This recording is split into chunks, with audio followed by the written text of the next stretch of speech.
오늘 사무엘상 28장은 사울 왕의 말년의 이야기입니다. 사울이 이스라엘을 다스린 지 40년이 되었습니다. 그가 40세 왕이 되었으니까 이때 사울 왕의 나이는 80입니다. 이때 블레셋 사람들이 또다시 쳐들어왔습니다. 블레셋은 5 부족 국가가 연합체로 되어 있습니다. 그래서 지금까지 가드 왕이 올라오기도 하고 아스글론 왕이 올라오기도 하고 이렇게 번갈아 가면서 쳐들어왔었습니다. 그런데 이번에는 5 부족이 연합을 해서 한꺼번에 전쟁을 선포하고 공격을 해오는 것입니다. 그래서 이번에는 싸움도 하기 전에 벌벌 떨었습니다.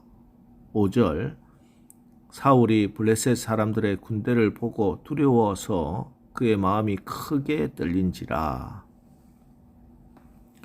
그래서 그는 하나님께 정말 오랜만에 너무너무 오랜만에 하나님께 무릎을 꿇었습니다. 6절 사울이 여호와께 묻자오되 여호와께서 꿈으로도 우림으로도 선지자로도 그에게 대답하지 아니하시므로.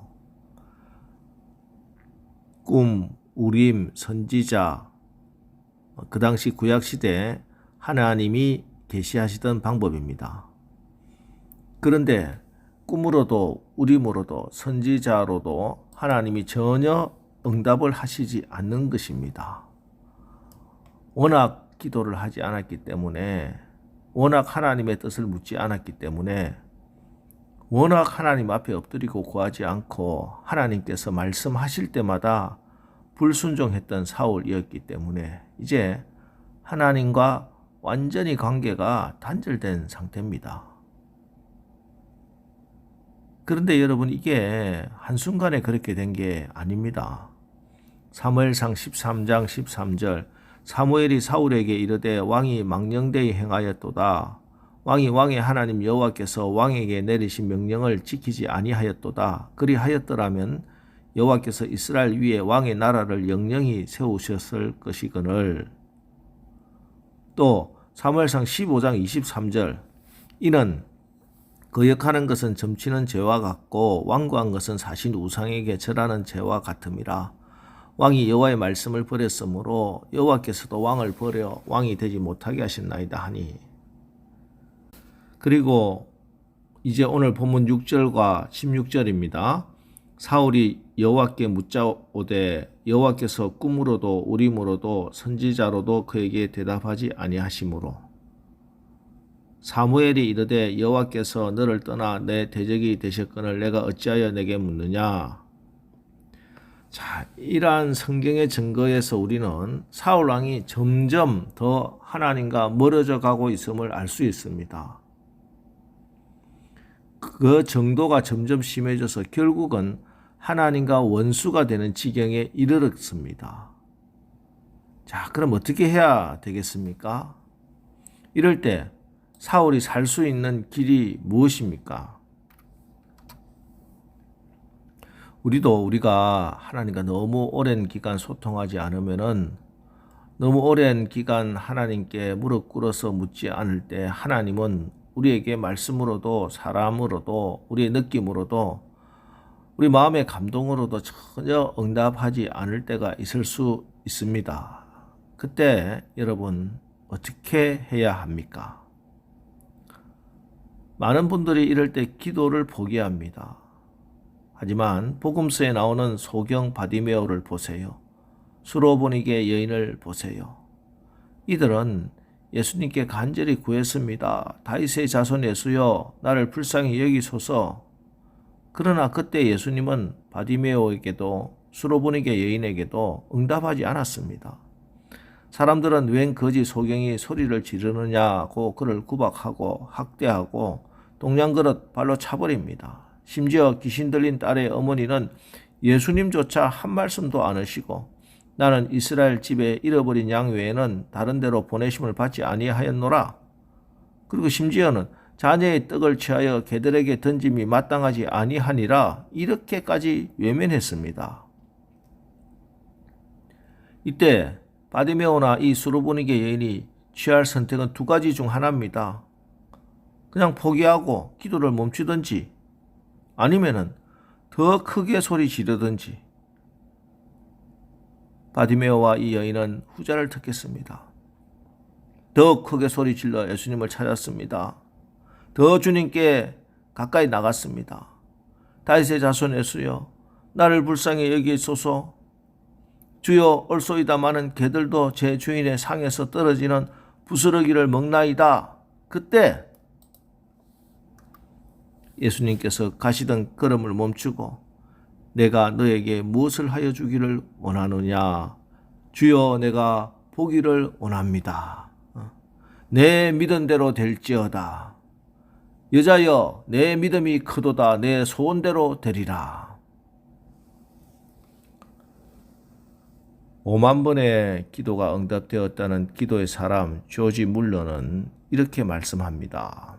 기도를 시작한다는 것으로는 부족하다. 바르게 기도하는 것도 얼마 동안 기도를 계속한다는 것도 충분하지 않다. 기도의 응답을 받을 때까지 믿음을 가지고 꾸준히 기도해야 한다. 그러나 대부분의 경우 우리는 축복을 받을 때까지 기도를 계속하지 못하고 축복을 기대하지도 않는다. 미국의 세일즈맨 협회 조사에 의하면은 세일즈맨들의 48%는 한 번 만나서 권하고 설득하고 전화해서 통하지 않으면 포기하는 사람들이고 25%는 2번쯤 만나서 권면하고 설득하는 사람이고 15%는 3번까지 권면하고 설득하고 전화해서 안 되면 그만두는 사람이라고 합니다. 그런데 나머지 12%만이 자기의 물건이 팔릴 때까지 매달리고 찾아가고 설득하고 애원한다고 합니다. 그런데 놀랍게도 미국 상품의 88%를 바로 이 끈기의 사람들이 판매한다, 이렇게 보고하고 있습니다. 우리가 하나님의 응답을 받아 복된 삶을 사는 비결은 의외로 단순하고 간단합니다. 하나님이 말씀하실 때까지, 하나님이 나에게 응답하실 때까지 붙들고 부르짖고 견디고 뒹굴고 하나님 말씀해 주십시오 하고 하나님 앞에 매달리는 수밖에 없습니다. 우리가 지금까지 하나님을 찾지 않았던 것 회개하고 하나님이 우리를 용서해 주실 때까지 눈물을 흘리고 하나님 앞에 엎드리는 수밖에 없습니다. 사울처럼 꿈으로도 우림으로도 선지자로도 응답하지 않는다고 해서 신접한 여인 찾아가는 어리석은 짓은 절대 안 된다는 거예요. 그래서는 영원히 하나님께 버림받게 됩니다. 왜냐하면 우리의 소망이 되시고 해답이 되시고 우리의 구원의 능력이 되시는 분은 우리 하나님 한 분밖에 없기 때문입니다. 다른 길은 찾을 생각도 하지 말아야 합니다. 여러분, 집안에 문제가 생기고 사업이 어려워질 때, 직장 생활이 불안할 때, 내 앞길이 매우 불투명하고 불안하게 보일 때 세상 사람들 어떻게 반응하며 삽니까? 가장 흔히 볼 수 있는 상황은 불평하고 원망하는 일입니다. 책임을 다른 사람에게 전가시키는 일입니다. 다른 사람 탓하고 다른 사람 비난하고 공격하는 태도입니다. 또 어떤 분은 술을 마시고 문제를 덮어버리고 잊어버리고 문제를 부인하는 방법을 택하기도 합니다. 그러나 이런 것들은 어떤 방법도 전혀 도움이 될 수 없다. 세상 사람들도 잘 알고 있어요. 그럼에도 불구하고 세상 사람들이 이런 방법을 택합니다. 왜? 다른 방법이 없기 때문이에요. 도움이 되는 진짜 길을 모르기 때문입니다.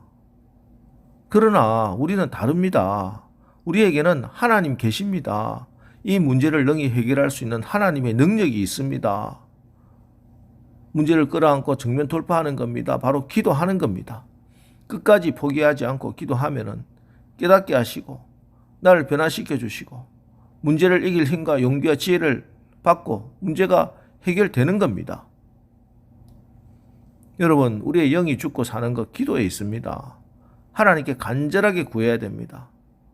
하나님이 우리에게 어떤 식으로든 응답하실 때까지 붙들고 기도하는 것, 그 외에 방법이 없습니다.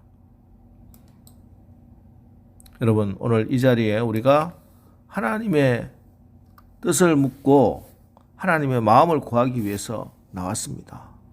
하나님께 묻기 바랍니다. 하나님께 엎드리시고 오늘 아니면 또다시 하나님께 또 여쭙고 끊임없이 하나님께서 여러분에게 말씀하실 때까지 구하고 또 구해서 답을 찾고 길을 찾고 능력받고 응답받는 여러분 다 되시기를 주님의 이름으로 축원합니다. 기도하겠습니다. 하나님, 오늘 우리의 연약함을 가진 모습 이대로 주님 앞에 나왔습니다. 우리가 기도할 때마다 우리의 기도를 가로막고 서 있는 방해가 있다고 해도 우리가 그 장애물들 다 물리치고 더욱더 간절히 기도하게 하옵소서. 문제를 묵상하는 것이 아니라 하나님께 집중하게 하여 주시고 실망하지 않고 포기하지 않고 끈질기게 기도하여 반드시 응답받는 역사가 일어나게 하옵소서. 그래서 하나님의 뜻 가운데로 이끌림 받는 지혜로운 삶을 살게 하여 주시옵소서. 예수님의 이름으로 기도합니다. 아멘. 자, 이제 오늘 하루도 우리가 낙심하지 않고 기도하여 반드시 응답받아 하나님의 영광을 보는 하루를 살게 하옵소서. 오늘 말씀을 붙들고 우리 앞심에서 기도하고 또 나가겠습니다. 우리 기도하겠습니다.